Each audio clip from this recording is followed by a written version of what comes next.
Üha enam hakkab meie kõigi südameid täitma jõuluootus, sest märkamatult ongi kätte jõudmas novembri lõpp. Juba tuleval nädalal avatakse taas jõuluturg ning samm-sammu haaval hakkab Tallinna vanalinn muutuma muinasjutumaaks. It's beginning to look a lot like Christmas everywhere you go.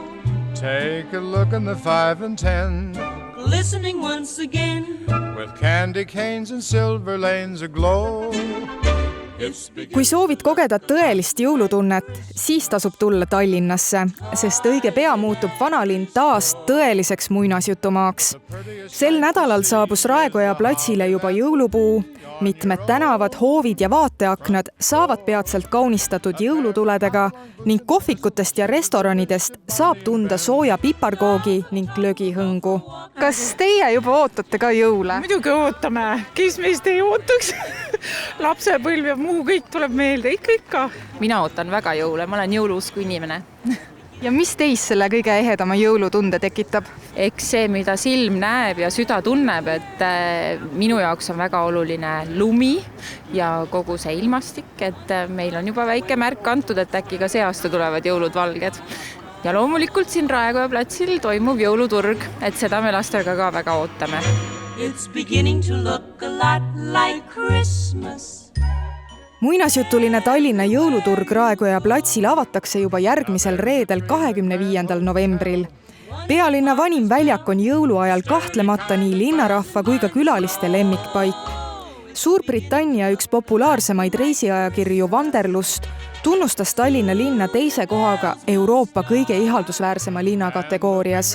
Eraldi pälvis Tallinn teise kohaga ihaldusväärsema jõululinna kategoorias.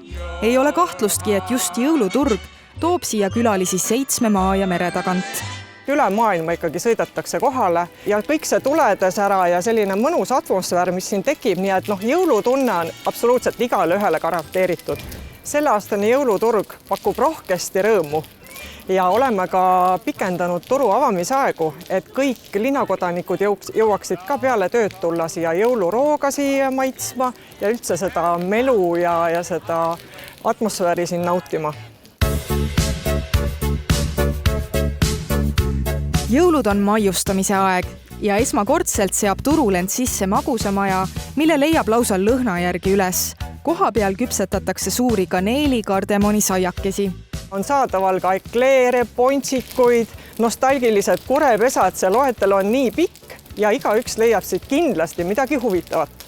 Siin on meil hästi palju ikkagi Eesti kohalikke väiketootjaid ja tuleb ka see aasta pakkumisele Eesti oma tootja Oa kohvi, uus elamuste kohvisari, 4 uut sorti, et seda saab siin koha peal proovida, aga saab ka kingikotti osta.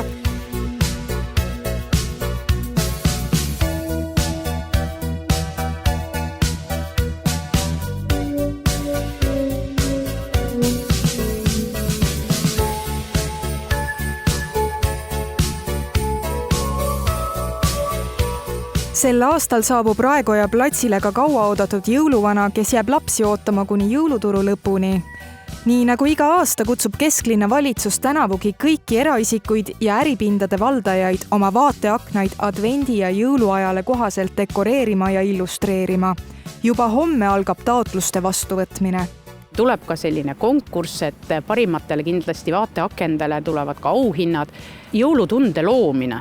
See tuleb ju meist igast ühest endast ja me kõik saame sellesse natuke panustada läbi oma maja kaunistamise, oma akende kaunistamise, kuuse välja panemise.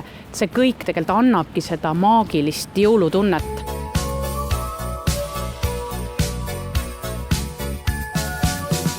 Jõuluaeg ja uisuväljakud käivad lahutamatult koos. Sel nädalavahetusel avati uisupargid Mustamäel, Lasnamäel, Nõmmel ja Vanalinnas.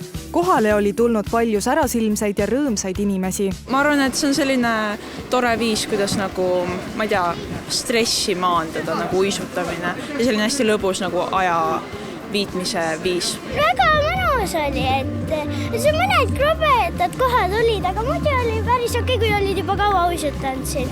Ja siin on õhtuti väga lõbus käia perega. Ja. Nüüd ei jää tõepoolest üle muud kui oodata jõule ning nautida seda maagilist aega.